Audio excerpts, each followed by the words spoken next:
नमस्कार सर्वांना, श्री स्वामी समर्थ। मी स्वाती आपलं स्वामीचरण या यूट्यूब चॅनलमध्ये अगदी मनापासून स्वागत करते। बघा, श्रावण महिना आता संपत आला। श्रावणातले शेवटचे 2 दिवस उरले ते म्हणजे अमावस्या तिथीचे। तर अमावस्या तिथीला श्रावणाची सांगता होती। आपल्याला मी वेगळ्या सेवा या महिन्यामध्ये सांगितल्या।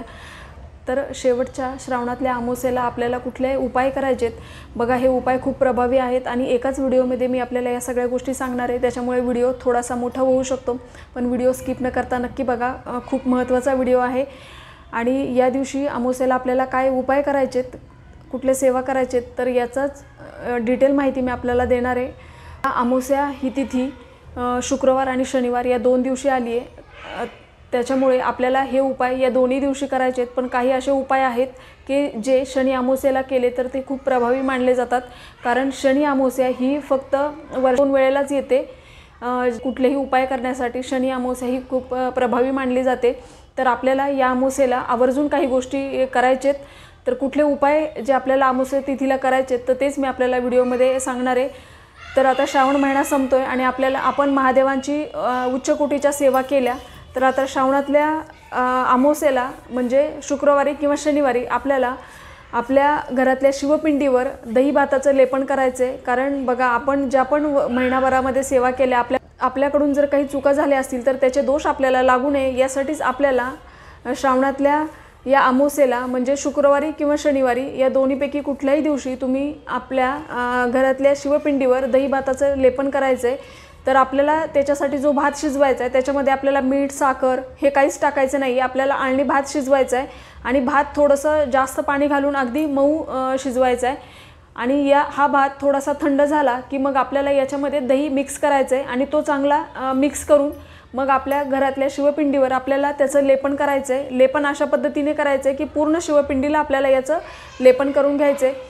बघा, हा उपाय खूप महत्त्वाचा आहे। ही गोष्ट आपण सर्वांनी करा। जरी आपण याआधी कधी केली नसेल तरी आपण ही सेवा नक्की करू शकता। तर आपल्याला संपूर्ण पिंडीला हे असं दही आणि भात लावायचे। याच्यामध्ये साखर, मीठ काही टाकायचं नाही आहे। फक्त दही आणि भाताचं आपल्याला पूर्ण पिंडीला लेपन करायचे। नंतर आपल्याला जर आपल्याकडे बेलपत्र असतील 1 किंवा 11 जेवढ्या संख्येमध्ये आपल्याकडे बेलपत्र असतील तर ते बेलपत्र हातात घेऊन आपल्याला शिवाष्टोत्तर नामावली म्हणायची आहे। जर शिवाष्टोत्तर नामावली म्हणणं शक्य नाही झालं तर महादेवांचा तुम्हाला येणारा मंत्र म्हणत आपल्याला ते बेलपत्र अर्पण करायचे। बेलपत्र अर्पण करताना आपल्याला मागची गाठ काढून टाकायची आहे आणि पालथं बेलपत्र अर्पण करायचं आहे। शिवाष्टोत्तर नामावली म्हणून झाली की थोडा वेळ तसंच ठेवायचं आहे आणि आपल्याला ही सेवा करताना दिवा प्रज्वलित करायचा आहे। तुम्ही तेलाचा किंवा तुपाचा कुठलाही दिवा लावू शकता। अग्नीच्या साक्षीने आपल्याला ही सेवा करायची आहे। आणि बघा, ही सेवा झाली की थोडा वेळ ते तसंच ठेवायचं आहे। नंतर आपण जे पण शिवपिंडीवर लेपन केलं होतं ते आपल्याला सर्व काढून घ्यायचं आहे। ते शिवपिंडीवरचं काढलेलं दही भाताचं लेपन हे आपल्याला प्रसाद म्हणून घरातल्या सगळ्यांनी खायचं आहे। तर हे शिवपिंडी स्वच्छ करायची आहे आणि स्वच्छ करून मग ती आपण आपल्या देवाऱ्यामध्ये जिथं नेहमी आपण ठेवतो तिथं आपल्याला ठेवून त्याची पूजा करून घ्यायची आहे, भस्म वगैरे लावून घ्यायचं आहे। तर अशा पद्धतीने आपल्याला हा उपाय नक्की करायचा आहे। हा शुक्रवारी किंवा शनिवारी कुठल्याही दिवशी तुम्ही करू शकता। दुसरी सेवा अशी की बघा, आपल्याला अमावस्येच्या दिवशी सफाई पण करायची आहे। तर याचा पण डिटेल व्हिडिओ मी आपल्या चॅनलवर दिला आहे। तर या व्हिडिओच्या डिस्क्रिप्शनमध्ये मी त्या व्हिडिओची पण लिंक देईल। तर त्याही गोष्टी आपल्याला नक्की करायच्या आहेत। अमावस्या ही तिथी माता लक्ष्मीला समर्पित आहे। तर त्याच्यामुळे अमावस्येच्या दिवशी आपल्याला आपल्या मुख्य दरवाजावर हळदीचं लेपन करायचं आहे।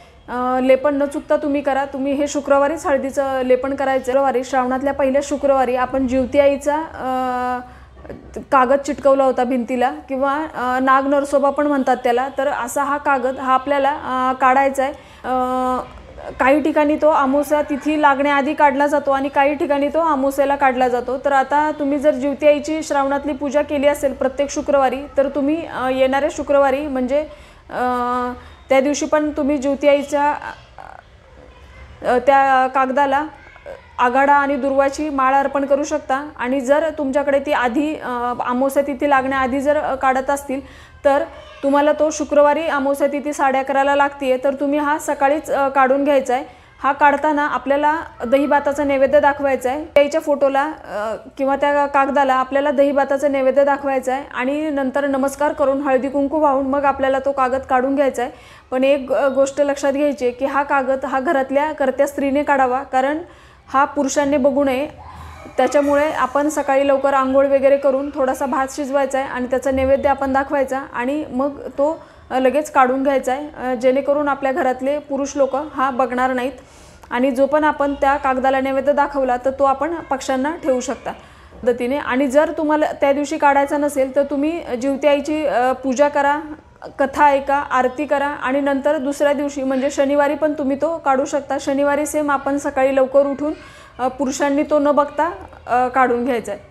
या सांगितलेल्या 2 सेवा आपण शुक्रवारी करू शकता किंवा शनिवारी करू शकता, पण या 2 सेवा आपण शुक्रवारीच केल्या तरी चालेल।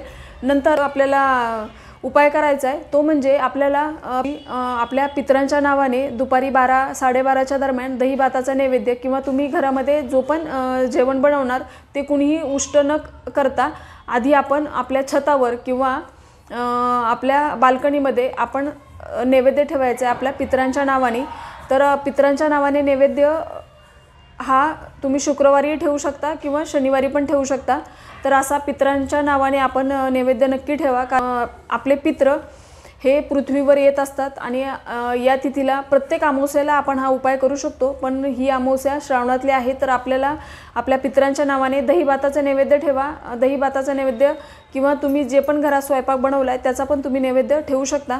तो कावळा किंवा इतर कुठल्याही पक्ष्यांनी खाल्ला तरी चालेल, पण असा हा नैवेद्य आपल्याला नक्की ठेवायचा आहे। दुसरं म्हणजे आपल्याला पिंपळ वृक्षाखाली सुद्धा दही भाताचा नैवेद्य तुम्ही ठेवू शकता। पिंपळ वृक्षाला तुम्ही शनिवारी आवर्जून तेलाचा दिवा लावायचा आहे, तो पण आपल्या पितरांच्या स्मरणार्थ आपल्याला असा हा दिवा शनिवारी लावायचा आहे पिंपळ वृक्षाखाली। बघा शनिवारी पिंपळ वृक्षाला दिवा कसा लावायचा याचा डिटेल व्हिडिओ मी आपल्या चॅनलवर दिला आहे, पण जरी तुम्हाला महिनाभरात शक्य झालं नसेल तरी आपल्याला या शनिवारी, कारण ही अमावस्या तिथी आहे शनिवारी, तर या दिवशी आपल्याला पिंपळ वृक्षाला दिवा लावायचा आहे। हा दिवा तुम्ही शनिवारी सकाळी लावू शकता किंवा संध्याकाळी लावू शकता। पिंपळ वृक्षाला जल अर्पण करायचे, त्याच्यामध्ये आपल्याला थोडे काळे तीळ आणि गुळ टाकून हे जल आपल्याला पिंपळ वृक्षाला अर्पण करायचे आणि तिथे एक दिवा लावायचा आहे। हा दिवा आपण आपल्या पितरांच्या स्मरणार्थ लावणार आहोत आणि पिंपळ वृक्षाखालीच आपल्याला थोडासा दही भाताचे नैवेद्य पण आपल्या पितरांसाठी ठेवायचा आहे, कारण शनिवारच्या दिवशी पिंपळ वृक्षामध्ये साक्षात विष्णूंचा वास असतो आणि पितृदेवतासुद्धा तिथे असतात, तर त्याच्यामुळे आपल्याला या दिवशी आपल्याला तिथे दही भाताचं नैवेद्य पण ठेवायचं आहे। नंतर बघा आपल्याला आणखीन एक उपाय करायचा आहे, तो म्हणजे आपल्या घरामध्ये आपल्याला कोहळा बांधायचा आहे। तर इथे फोटोमध्ये दिसत असेल तर असा कोहळा हा आपल्याला जिथे पूजेचं सामान मिळतं तिथे आपल्याला हा सहज मिळून जाईल। हा तुम्ही आधी आणून ठेवू शकता। आधी आपल्याला बघा कोहळ्याचं महत्त्व इतकं आहे की मी व्हिडिओ खूप मोठा होईल त्यामुळे मी कोहळ्याचं तुम्हाला सगळं महत्त्व सांगत नाही, पण कोहळा हा आयुर्वेदिक शास्त्रामध्ये पण खूप महत्त्वाचा आहे। आयुर्वेदिक औषधांमध्ये पण कोहळ्याचा उपयोग होतो आणि कोहळा हा वास्तुशास्त्राप्रमाणे बघितलं तर वास्तुशास्त्रामध्ये पण कोहळ्याला खूप महत्त्व आहे। तर असा हा कोहळा आपल्याला आपल्या दरवाजावर बांधायचा आहे, तर तो आपण आधीच घेऊन यायचा आहे। हा कोहळा आपण आणल्यावर स्वच्छ धुवून घ्यायचा आहे। नंतर शनिवारच्या दिवशी तुम्ही तो देवासमोर ठेवायचा आहे, त्याला हळद कुंकू अक्षदा अर्पण करायचे, धूपदीप दाखवायचं आहे। नंतर आपल्याला त्याच्यावर स्वस्तिक काढायचं आहे। स्वस्तिक काढताना त्याच्या बाजूला आपल्याला उभ्या रेषा काढायचे, त्या खालून वरती अशा पद्धतीने आपल्याला काढायचे आणि हा कोहळा देवासमोर ठेवून आपल्याला स्वामींचा एक माळ जप करायचा आहे। नंतर हा कोहळा आपल्याला आपल्या मुख्य दरवाजाच्या बाहेरच्या बाजूला म्हणजे आपली जी चौकट असते दरवाजाची त्या चौकटीच्या वरती आपल्याला बांधायचं आहे। बघा प्रत्येक दरवाजाच्या चौकटीच्या वरती थोडीशी जागा असते, तर तिथे आपल्याला हा कोहळा बांधायचा आहे। हा कोहळा तुम्ही लाल वस्त्रामध्ये पण बांधू शकता किंवा एक शिंकाळं येतं बघा दोरीचं, त्याच्यामध्ये ठेवून पण तुम्ही तो बांधू शकता किंवा लाल वस्त्रामध्ये गुंडाळून पण तो तुम्ही वरती बांधू शकता। मुख्य दरवाजाच्या वरती बाहेरच्या बाजूला आपल्याला बांधायचा आहे। तर हा कोहळा शनिवारच्या दिवशी बांधण्याला खूप महत्त्व आहे, कारण शनी अमावस्या आहे त्या दिवशी आणि शनी अमावस्येला कोहळा बांधणं खूप प्रभावी असतं। इतर दिवशी आपण कधी बांधतो त्याच्यापेक्षा शनी अमावस्येला आपल्या जर आधी तुम्ही कोहळा बांधला असेल तर तो तुम्ही काढून घ्यावा आणि शनी अमावस्येच्या दिवशी तुम्ही नवीन कोहळाही बांधू शकता। आता हा कोहळा बांधलेला काढायचा कधी, तर जेव्हा तो खराब होईल तेव्हा त्याच्यातून पाणी गळायला लागतं।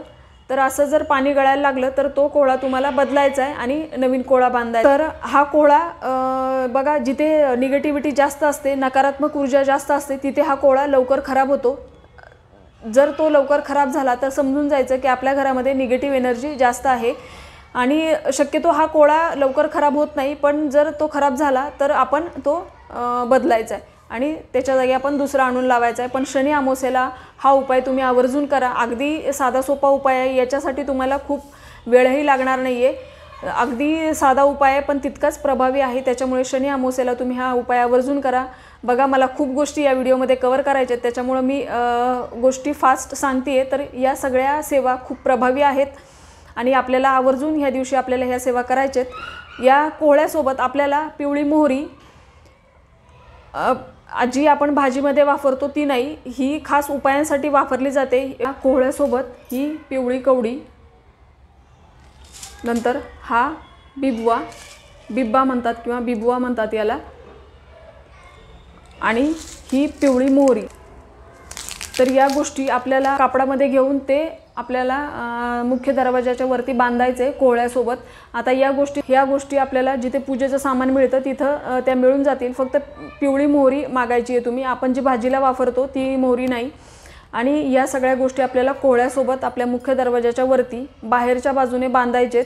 बघा, हा उपाय खूप प्रभावी आहे आणि शनिवारच्या दिवशी शनी अमावस्या आहे, त्याच्यामुळे हा तुम्ही आवर्जून करा, कारण प्रत्येक वेळेला शनी अमावस्या येत नाही, शनी अमावस्या खूप कमी येते। तर असा हा तुम्ही मुख्य दरवाजाच्या बाहेरच्या बाजूने हे बांधायचं आहे। आता या गोष्टी जर तुम्हाला नाही मिळाल्या तर तुम्ही फक्त कोळा बांधला तरी चालेल, पण जर या गोष्टी मिळाल्या तर आवर्जून या पण गोष्टी बांधायच्यात। तर बघा, कोहळ्याचं महत्त्व खूप आहे आणि आपल्या आयुर्वेदिक शास्त्रामध्ये पण त्याला खूप आपल्या आयुर्वेदामध्ये पण त्याला खूप महत्त्व आहे आणि आपल्या वास्तुशास्त्रामध्ये पण कोहळ्याला खूप महत्त्व आहे। तर व्हिडिओ खूप मोठा होईल, मी एखाद्या व्हिडिओमध्ये नक्की कोहळ्याबद्दलची डिटेल माहिती घेऊन येईल। तर असे हे उपाय हे आपल्याला अमावस्या तिथीला आवर्जून करायचे आहेत। काही उपाय आपण शुक्रवारी पण करू शकता आणि पिंपळ वृक्षाची सेवा आणि कोहळ्याचा उपाय हा आपल्याला शनिवारच्या दिवशी करायचा आहे। तर अशा पद्धतीने आपल्याला हे अगदी साधे सोपे उपाय आहेत, याच्यासाठी तुम्हाला फार वेळ लागणार नाही आहे, अगदी कमी वेळेमध्ये हे उपाय होणारे आहेत। आपल्याला अमावस्येच्या दिवशी म्हणजे शुक्रवारी आणि शनिवारी काही उपाय हे आपल्याला शुक्रवारी करायचे आहेत आणि काही शनिवारी करायचे आहेत। तर हे उपाय याच्यासाठी तुम्हाला खूप वेळ लागणार नाही आहे, अगदी कमी वेळामध्ये या होणाऱ्या गोष्टी आहेत, पण या तितक्याच प्रभावी आहेत। तर हे उपाय तुम्ही नक्की करा। तर ही छोटीशी माहिती जी मला तुमच्यापर्यंत पोहोचवायची होती, माहिती आवडली असेल तर लाईक करा, शेअर करा, सबस्क्राईब करा। झालेली सेवा मी देवादिदेव महादेव यांच्या चरणी रुजू करते आणि आजचा व्हिडिओ इथेच थांबवते। सर्वांना श्री स्वामी समर्थ।